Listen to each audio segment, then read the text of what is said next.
할렐루야. 오늘은 기회를 주시는 하나님이라는 말씀을 제목으로 같이 은혜를 좀 나누기를 원합니다. 우리들은 우리가 살아가는 날 동안에 사실 앞을 내다보고 사는 것이 쉽지 않다는 것을 알고 있습니다. 실제로는 한 치 앞도 내다보지 못하는 그런 게 바로 우리의 인생인 것입니다. 그럼에도 불구하고 우리는 우리 앞에 주어진 수많은 기회 앞에서 그 기회 수만큼 동일한 선택을 해야 됩니다. 앞을 알지 못하는데, 미래를 알지 못하는데 뭔가를 선택해야 돼요. 그리고 그 결정에 따라서 우리의 삶이 형통할 수도 있고 아니면 나락으로 떨어질 수도 있다는 것입니다. 그러므로 우리는 주님께서 주신 기회를 잘 잡아서 풍성하고 올바른 삶을 여러분이 살아갈 수 있기를 축원합니다. 여러분, 물론 우리의 판단과 결정이 우리에게 항상 유익한 것은 아닙니다.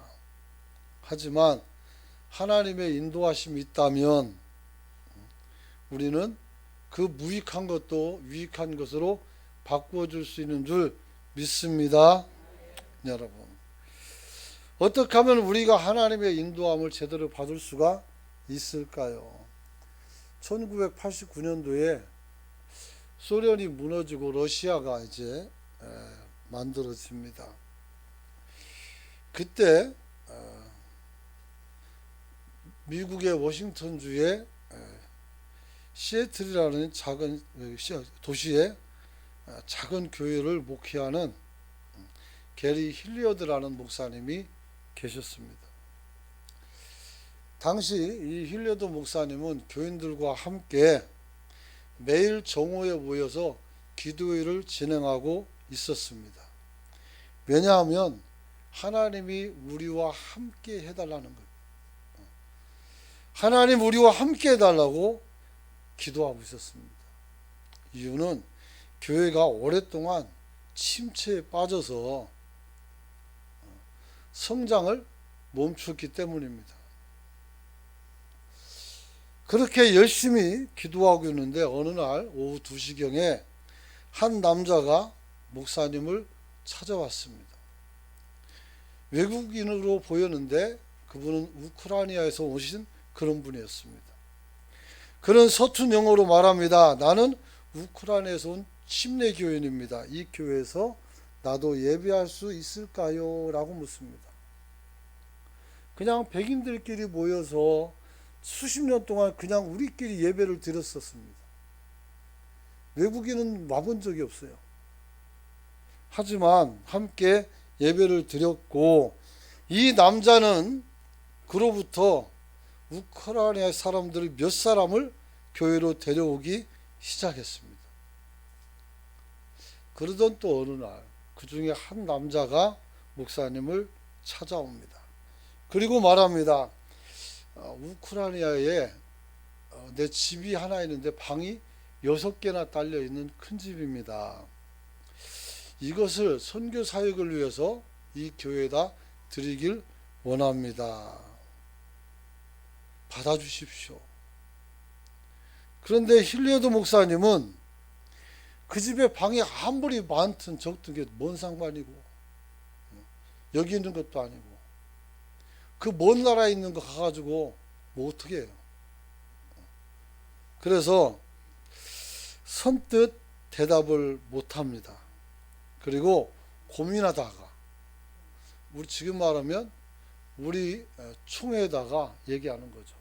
선교국에다가 우크라이나에 집이 하나 있는데 이걸 좀 기증하는데 좀 쓸 수 있겠느냐 라고 물었더니 거기서도 하는 말이 우리가 그 불필요하다고 그러면서 정중하게 거절을 했다고 합니다. 그래서 이걸 어떻게 해야 되는가 고민하고 있는데 마침 목사님이 읽는 책이 하나 있었는데 하나님을 경험하는 삶이라는 책을 읽고 있었어요. 그 감동이 되어서 저자인 헨리 브레커비에게 전화를 했어요. 그리고 묻습니다. 우크라이나에 방이 6개가 있는 집이 있는데 이것으로 우리가 뭘 할 수 있겠습니까? 라고 물었더니 이분이 말합니다. 블레커버가 말하기를 질문이 잘못되었습니다. 이렇게 말합니다. 우크라이나에 있는 그 집을 하나님께 어떻게 해서 하나님이 사용하실 것인지를 물으셨어야 됩니다. 이렇게 말합니다. 그리고 아울러 하나님께 당신이 무엇을 해야 되는지도 물으십시오 라고 말합니다. 그래서 또 이분이 기도를 시작합니다. 하나님, 이 집을 어떻게 하면 되겠습니까? 라고 기도했어요. 몇 날 며칠 했는데 아무런 응답이 없어요. 그래서 다시 헨리 블레커버에게 전화를 했습니다. 목사님, 어떻게 하면 되겠습니까? 응답도 없고 우리가 뭘 하려니까 우리 교회에서 선교사를 보낼 수 있는 그런 교회가 아닙니다. 우리는 여유도 없습니다. 그래서 이거를 어찌해야 될지 모르겠습니다. 이렇게 물었어요. 그랬더니 대답을 합니다. 당신은 성도들에게 선교사를 보내자고 말해본 적이 있습니까? 이렇게 말합니다. 아니요, 우리는 한 100명 정도 되는데요. 모두가 가난해서 선교사를 보낼 수가 없어요 라고 말합니다. 그때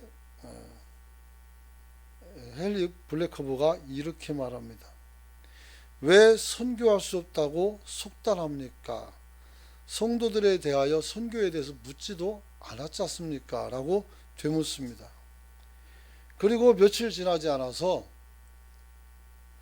자기의 신학교 동창인 돈 잉글리시라는 사람에게서 전화가 왔습니다. 그는 다짜고짜 말합니다. 어이 친구야, 나 하나님으로부터 러시아로 가서 복음을 전하는 사명을 받았어. 부름을 받았어. 라고 말합니다. 그때 힐리어드 목사님은 뭔가 한 대 맞은 느낌이 들었습니다.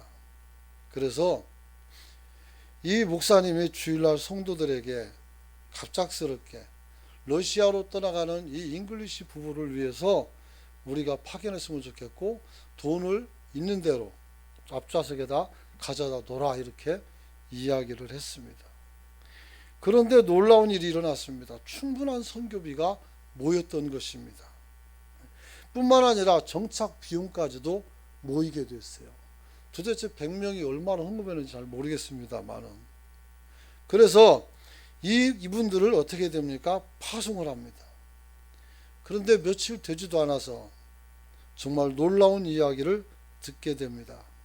이 부부가 그 저택에 거하면서 우크라이나에서 극장을 빌려서 복음을 전했는데 무려 2,000명 이상이 하나님을 영접했다고 합니다. 할렐루야. 2,000명이 넘는 사람이 주님을 영접했고 또 그들에게 학교와 캠프장을 누가 기증을 해서 거기에서 또 어떻게 됩니까? 수련장을 만들어서 집중 교육을 할 수 있게 했다고 합니다. 그리고 이 두 사람, 이 부부가 하는 활약상이 다른 세계 사람들에게 알려져서 세계 선교 방송국인 트랜스월드에서 그분에게 막대한 자금을 들여서 방송국을 건설할 땅과 비용을 보내왔다고 합니다.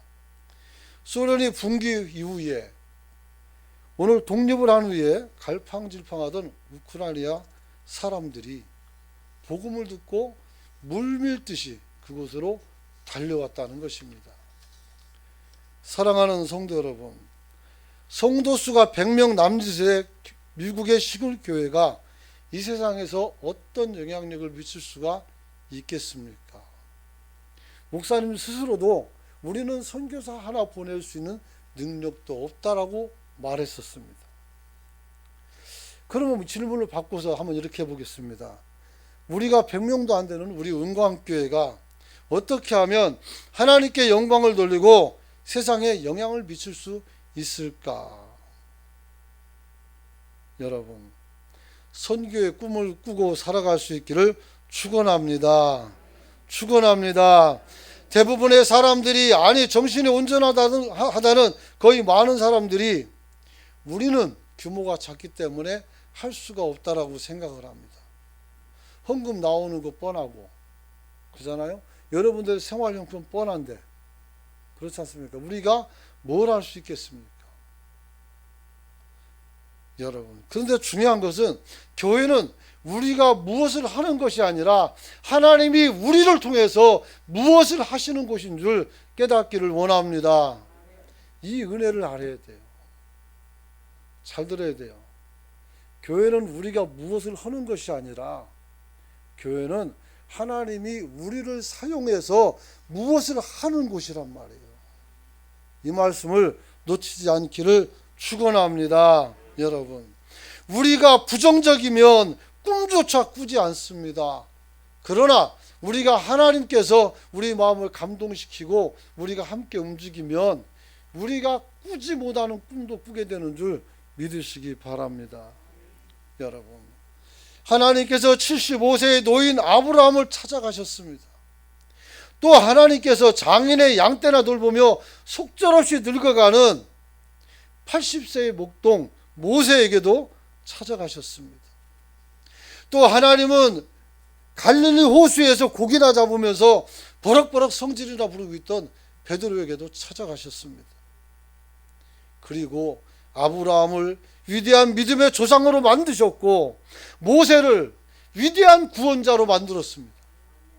그리고 베드로를 신학교회의 수장이요 가장 위대한 사도로 만들어준 줄로 믿으시기 바랍니다. 여러분, 우리가 주님 앞에서 길을 찾지 못하고 기회가 주어져도 이것이 기회인 줄도 모르고 이리저리 방황해서는 절대로 안 됩니다. 여러분, 이제 여러분들이 그토록 열망하던 부활의 주님이 오늘 하나님의 영인 성령을 보내서 오늘 이곳에 찾아오신 줄 믿습니다. 여러분이 십자가에 온 정신을 집중하고 여러분의 마음을 모아서 오늘 말씀을 통해서 우리가 어떤 사명의 삶을 살아야 될지를 기억하고 받아들이는 성도가 되시길 축원합니다. 한번 따라서 갑시다. 우리는 무엇이든지 할 수 있습니다. 나는 절대로 아무것도 할 수 없어. 우리가 뭘 하겠어? 아니고 우리는 무엇이든지 할 수가 있습니다. 할렐루야. 그런 거예요. 그러므로 우리 스스로가 우리를 비루하게 보지 않기를 축원합니다. 우리가 하는 것이 아니라 하나님께서 하시기 때문입니다. 하나님께서는 말씀에 순종하는 사람, 자신을 하나님께 드린 사람들을 사용해서 하나님의 역사를 이루어가는 줄 믿으시기 바랍니다. 지금이 기회입니다. 지금이. 여러분, 그래서 오늘 본문을 보게 되면 이스라엘에서 이제 사사시대가 끝나고 왕정시대로 전환되는 기회를 받습니다. 그때 초대 왕으로 누가 나옵니까? 사울이 왕이 됩니다. 그때 사무엘 선지자가 사울을 만나서 머리에다 기름 부으면서 한 말이 있어요. 그게 무슨 말이냐면 7절에 있는 말씀이에요. 같이 한번 읽어봅니다. 시작. 이 징조가 내게 임하거든 너는 기회를 따라 행하라. 하나님이 너와 함께 하시느니라. 아멘. 할렐루야. 앞에 문장 딱 띄네요. 이 징조가 내게 임하거든 떼놓고 나머지만 읽으면 돼. 너는 기회를 따라 하나님 행하라. 하나님이 너와 함께 어떻게 합니까? 하시느니라. 이 말씀을 여러분의 마음에 담기를 축원합니다. 너는 기회를 따라 하나님이 너와 함께 하신다는 것을 기억하며 우리가 그 기회를 잡아서 일어설 수 있기를 축원합니다. 우리는 지금 태신자 운동이라는 것을 통해서 기회를 잡은 겁니다. 우리는 그들을 복음을 전하여 변화시키고 교회에 등록을 시켜서 신자로 만들어 가야 합니다. 아직 안 한 분들도 오늘까지 기회가 있습니다. 여러분들이 기회를 잡아서 국내 선교에 성공하는 우리가 될 수 있기를 축원합니다. 축원합니다. 기회란 히브리 원문에 보면 일반적으로 에트라는 단어를 사용합니다. 이것은 정한 시간, 지금 바로 이 시간, 때때로 당장이라는 뜻을 가지고 있습니다. 그런데 오늘 사무엘상 10장에 나와 있는 이 기회라는 단어는 에트가 아니라 야드라는 단어를 사용하고 있습니다. 이 말의 뜻은 내 손으로 할 수 있는 하나님의 일을 너를 위해서 행하라 이 뜻입니다. 네 손으로 할 수 있는, 지금 내 능력 안에서 내 재능으로 할 수 있는 그 하나님의 일을 누구를 위해서? 여러분 자신을 위해서 행하라는 말씀입니다.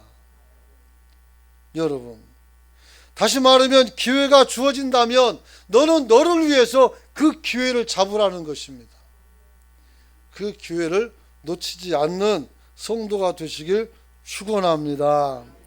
하나님께서 우리에게 때때로 기회를 주실 때 그것을 놓치지 말고 행동함으로써 하나님의 주시는 큰 복을 누리는 성도가 되시길 축원합니다.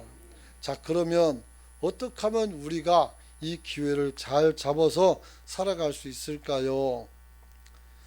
여러분이 먼저 알아야 되는 것은 하나님의 주시는 기회는 내가 가진 재능을 통해서 이룰 수 있는 오늘 은혜를, 기회를 허락하시는 줄 믿으시기 바랍니다. 우리가 시험에 대하여 얘기할 때 흔히 이렇게 말합니다. 하나님께서는 감당하지 못할 시험을 우리에게 주지 않는다. 역으로 바꿔보면 기회도 하나님께서 우리가 감당하지 못하는 기회는 주지 않아요. 감당할 수 있는 기회를 주는 겁니다. 그럼에도 불구하고 왜 충성하지 않습니까? 왜 그 기회를 놓칩니까? 내 몸이 아프고 연약하면 여러분의 몸을 건강하게 바꿔놔야 되죠. 더 게으름 피우고 더 안 좋은 음식을 먹고 마음도 안 좋게 가져서 맨날 화를 내고 있으면 어떻게 되겠어요? 몸이 더 망가져요. 마음도 망가지고 인생이 망가진단 말이에요. 왜 건강할 수 있는 기회가 있었는데 왜 그거를 여러분들이 걷어차냐는 거예요. 그리고 나중에 누구를 원망합니까? 교회 일도 할 수 있을 때가 있습니다. 할 수 있을 때는 하지 아니하고 나중에 다 늙어서 숨 넘어가면서 내가 10년만 젊었으면 내가 목사님이 이런 말 좀 그런 말 안 했으면 좋겠어요. 10년 젊었을 때 내가 어떻게 살았는지 생각해 봐야 돼요. 사랑하는 성도 여러분, 하나님은 모든 인생들에게 기회를 선물로 다 주십니다. 그래서 인간은 태어나는 순간부터 죽는 순간까지 무수한 기회를 갖게 되고 그 중에 중대한 기회들이 참 많이 있습니다.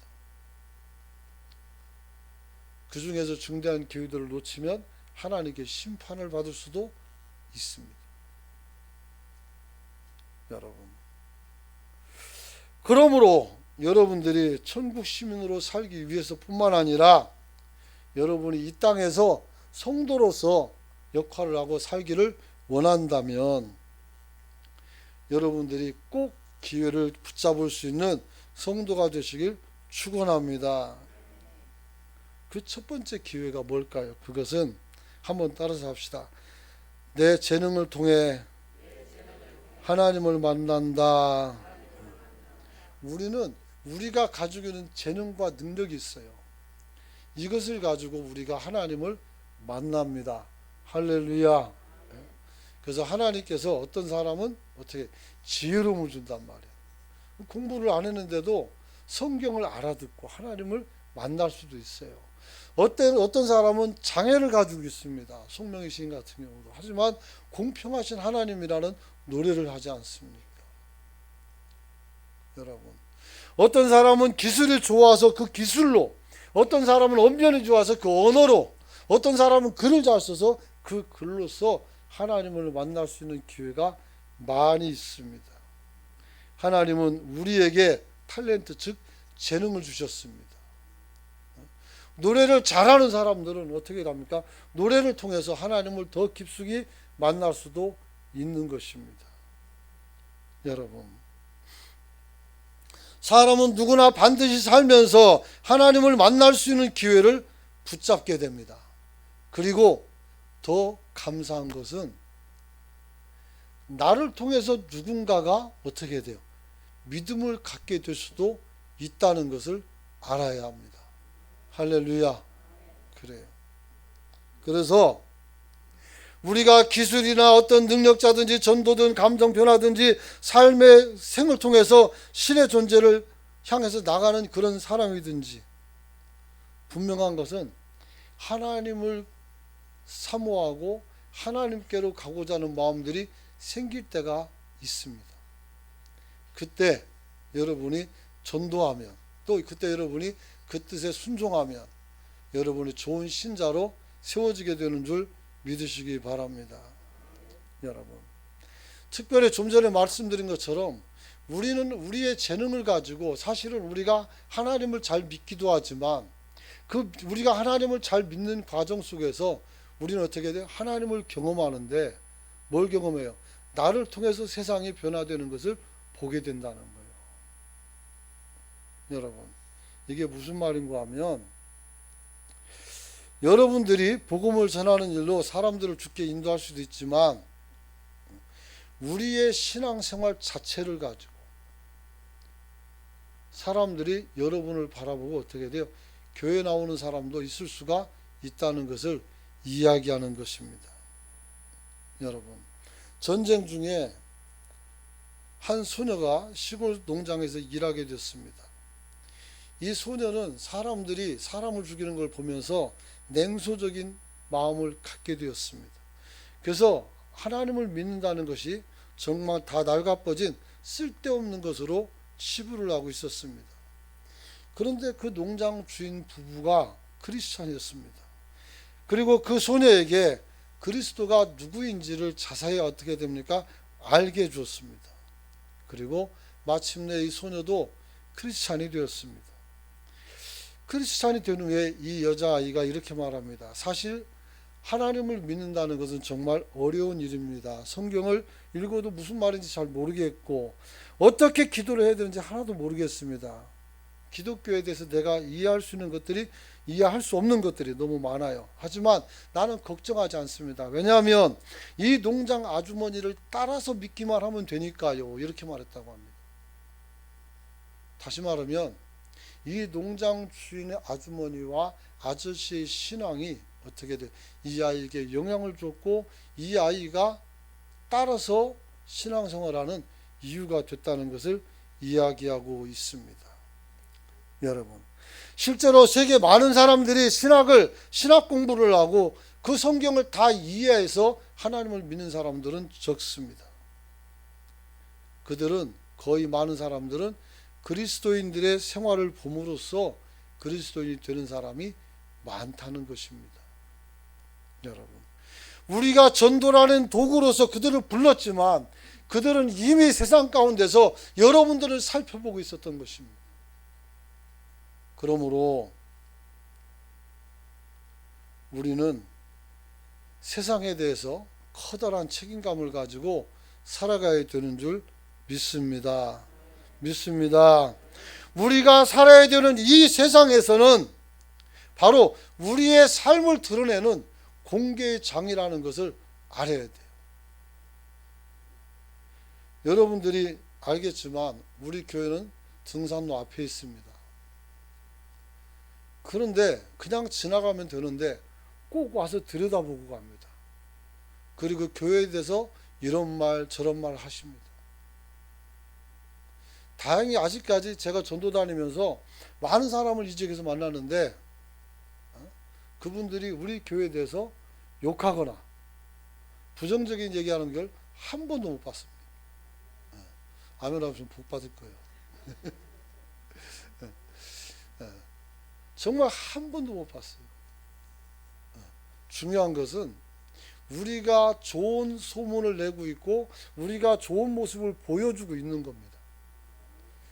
그리고 지나가는 사람들이 그것을 봅니다. 그리고 저 교회는 좋은 교회라고 말합니다. 여러분이 가정생활할 때도 마찬가지입니다. 여러분의 이익을 위해서 다른 사람의 눈에 눈물 나게 하지 않기를 축원합니다. 왜냐하면 여러분을 보는 게 아니라 교회를 보기 때문입니다.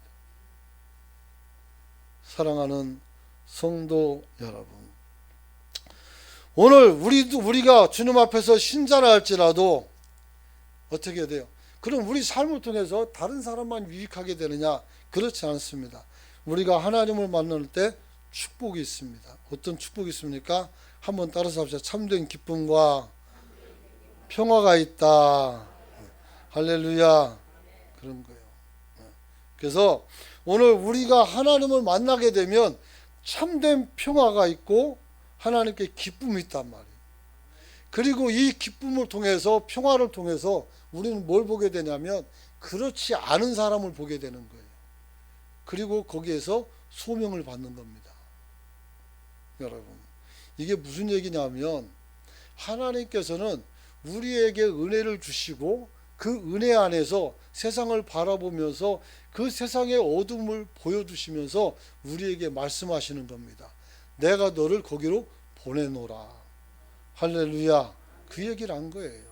그게 사명이라는 거예요. 여러분, 그러므로 우리는 하나님께서 찾아오시는 그 기회를 잃지 말고 하나님을 만나서 우리가 이 시대를 밝히는, 어둠을 밝히는 등불이 될 수 있기를 축원합니다. 근데 사실 우리 믿음의 선배들은 그게 쉬웠어요. 교회에서 어린이집 만들어서 유치원 만들어 가지고 아이들에게, 어려운 아이들에게 교육도 시키고 할 수 있었지만 국가가 다 가져갔어요. 또 어려운 가정들 돌보는 거 사회복지가 발달하면서 국가에서 다 해줘요. 하다못해 뭐 고쳐주려고 가보니까 그것도 하고 있어요. 별로 할 수 있는 게 없어요, 사실은. 그러나 아직 세상이 밝아진 것은 아닙니다. 그렇다면 왜 세상이 어둠지를 살펴봐야 됩니다. 그리고 여러분들이 그것을 봐야 돼요. 그리고 거기서 내가 필요한지 아닌지를 살펴야 돼요. 필요하면 뛰어드는 겁니다.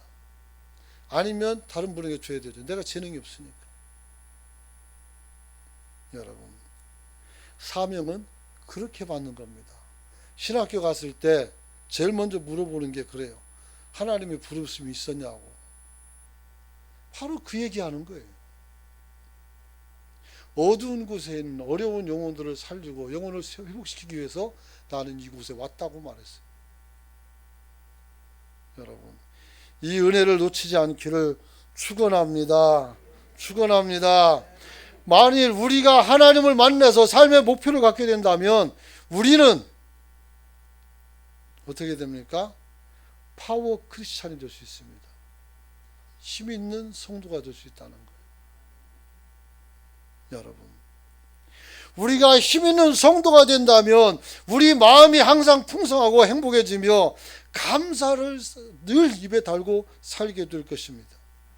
그리고 하나님 앞에 언제 우리 삶이 다 열려 있어서 깊은 영적 교감이 이루어지고 기도가 상설화되며 언제라도 하나님 뜻 안에서 우리는 어떻게 돼요? 신실하게 살게 되어 있습니다. 왜? 하나님이 나의 주인인 것을 인정하고 그 주권을 인정하고 살기 때문에 그래요. 사람이 왜 하나님을 만나야 될까요? 시편 32편 6절에 보면 이런 말이 있어요. 이로 말미암아 모든 경건한 자는 주를 만날 기회를 얻어서 주께 기도할지라 진실로 홍수가 범람할지라도 그에게 미치지 못하리라. 할렐루야. 우리가 하나님을 만나야 돼요. 세상에 어떤 난리가 일어나도 신자는 흔들릴 이유가 하나도 없어요. 왜? 주님이 함께 있으니까. 이사야서 55장 6절에는 또 이런 말이 있습니다. 너희는 여호와를 만날 만할 때 찾으라. 가까이 계실 때 그를 부르라고 말씀하고 있습니다. 여러분, 우리가 주님을 찾고 부르라고 했어요. 그러면 하나님이 내게 너에게 응답하겠다고 주님께 말씀하셨어요. 여러분, 우리는 사람은 본래 온전하지 못했지만 아담은 하나님의 은혜 안에서만 살게 창조가 되었었어요. 그런데 인간이 유약해지고 범죄한 이후에 우리는 의에 대해서 불완전하고 죄에 대해서 어떻게 연약한 존재가 됐어요. 그래서 우리는 하나님의 의를 따라가는데 자꾸 넘어지는 거예요. 죄에 대해서 연약해서 어떻게 돼요? 맨날 또 거기에 넘어가는 거예요. 그래서 악인의 꾀를 따르고 죄인의 길에 서게 되고 오만한 자리에 잘 올라가가지고 큰 소리 치다가, 그죠? 오늘 우리가 하나님의 은혜 안에 설 수 있는 성도가 되시길 축원합니다. 우리는 뭘 해야 될까? 그러면 한번 따라서 합시다. 예수를 믿어야 된다. 여러분, 우리가 영생을 얻어야 돼요. 먼저 생명을 얻고 그 다음에 어떻게 돼요? 주님을 내가 영접하여 어떻게 됩니까? 죄악된 생활을 정리하고 하나님의 은혜로 살아가는 성도가 되시길 축원합니다. 이게 바로 뭡니까? 구원이라는 겁니다. 실제로 오늘날 성도들이, 현대인들이 불행을 겪거나 가난하게 되는 것은 실제로 어떻게 됩니까? 하나님을 잘 못 만나서 그런 겁니다. 하나님을 잘 만나면 어떻게 돼요? 문제가 없지만 하나님을 잘 못 만나서 내가 뭘 해야 될지를 제대로 모르는 거예요. 그래서 사명의 결핍이 오는 겁니다. 좀 쉽게 말하면 여러분의 신앙생활이 어떻게 유지되는지를 대강 압니다. 예전에 몰랐지만. 그런데 대다수 많은 성도들이 뭐냐면 주일날 와서 강대상 한번 보고 가는 거예요. 여러분들이 교회 와서 뭘 봅니까? 교회만 보는 거예요. 교회만. 그러니까 교회는 하나님의 집이니까, 또 교회는 하나님의 몸이니까 복음이 있고 여기는 별 문제가 없어요, 사실. 여러분들은 여기서 말씀을 듣고 외향성을 가지고 교회 문 밖을 봐야 돼요. 아멘 하시면 복이 있습니다. 이럴 땐.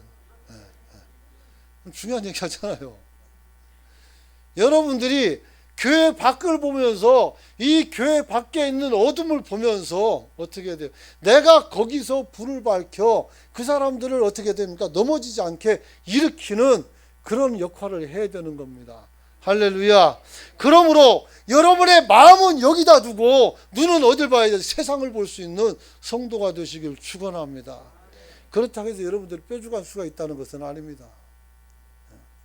결국 우리가 할 수 있는 건 뭡니까? 우리가 느끼고 있는 이 평안과 기쁨의 마음을 다른 사람과 나누는 것이 하나님의 은혜인 줄로 믿으시기 바랍니다.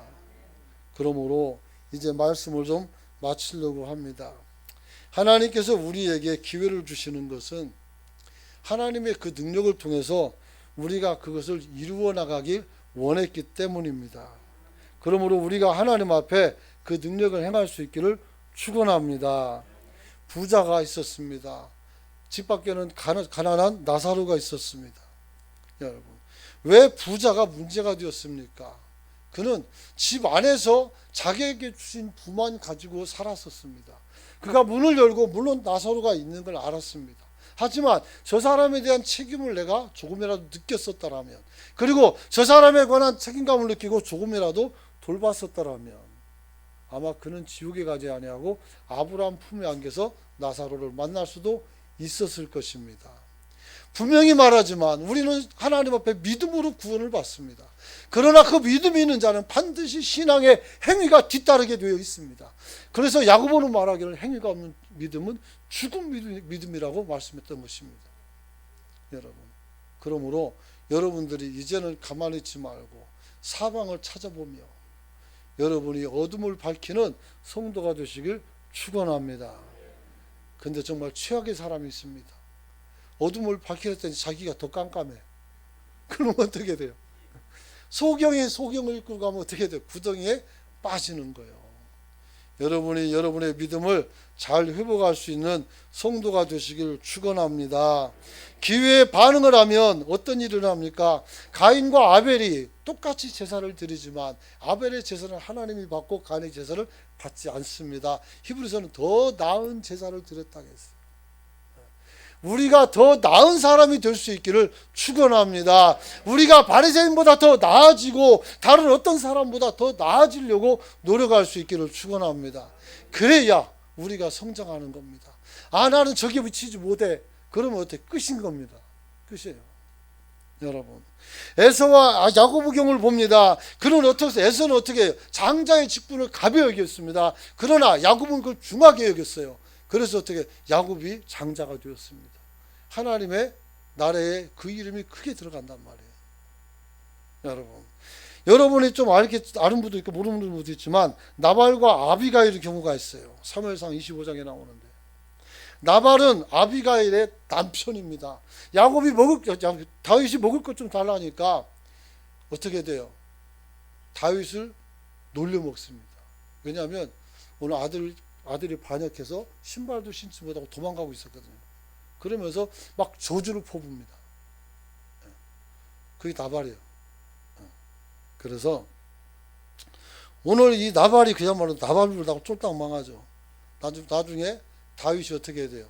왕권을 회복해서 돌아왔을 때 얘는 죽은 자 같이 되었었어요.